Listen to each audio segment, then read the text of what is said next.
What's going on, guys? I know it's not Friday.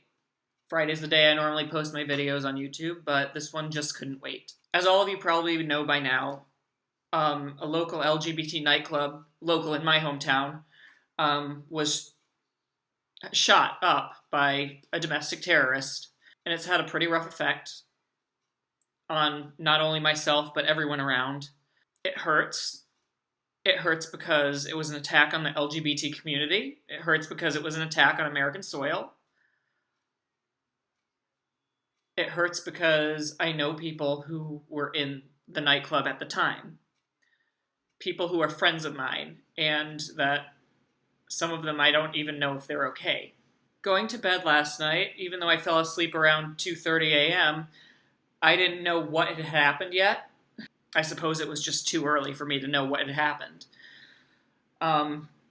It wasn't until I woke up this morning to phone calls and text messages, all of them saying the same thing: "Are you okay?" And then I thought to myself, what an odd question for everyone to be asking me. Am I okay? Am I delusional? I didn't. It's not something that I was expecting to wake up to.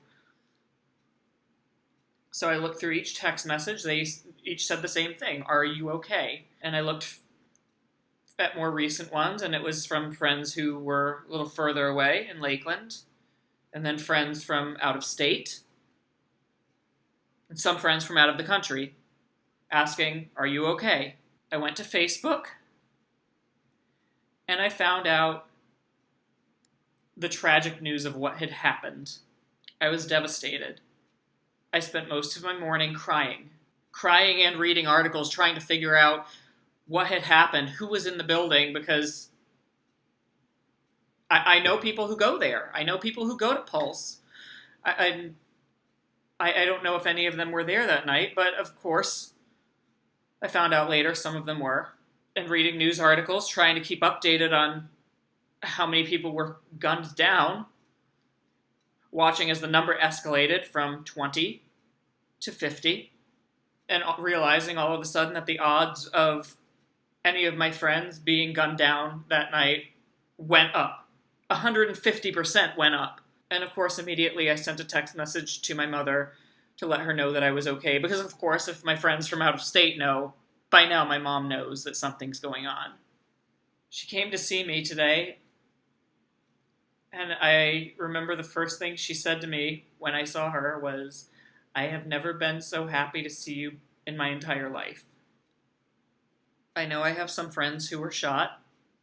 An attack like this is senseless. It does a lot of damage, and the wounds don't go away very easy. I wasn't there. I wasn't inside the nightclub, but I know people who were, and I have not heard back from all of them yet. It's not fair that some of my friends' lives might have been cut short because of who they are, because of who they love. It's not fair that now I feel unsafe. Most days I'm a pretty strong person emotionally. Being gay, in this world you'd almost have to be. But this morning I couldn't stop crying, because the violence is just so stupid and so senseless. 50 people gunned down. Some of my friends' lives were probably cut short, and that's just not fair.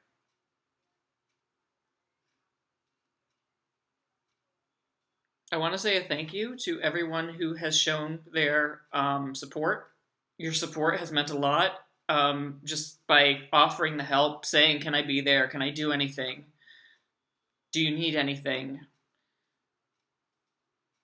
Just by knowing that other people are there right now is a big help. Because this was a horrible incident, and for me, it hit really close to home. And by really close to home, I mean within like 5 miles. It's all very greatly appreciated. I feel like the thing that I've been saying most today to people is I'm all right. Because everyone's been calling up asking, "Are you all right?" Physically, I am all right. Emotionally, I'm pretty goddamn shaken. We were hit hard this morning, but I know we'll recover. Anyway, I'm just going to end this video with a thank you to everyone for your support. So, thank you.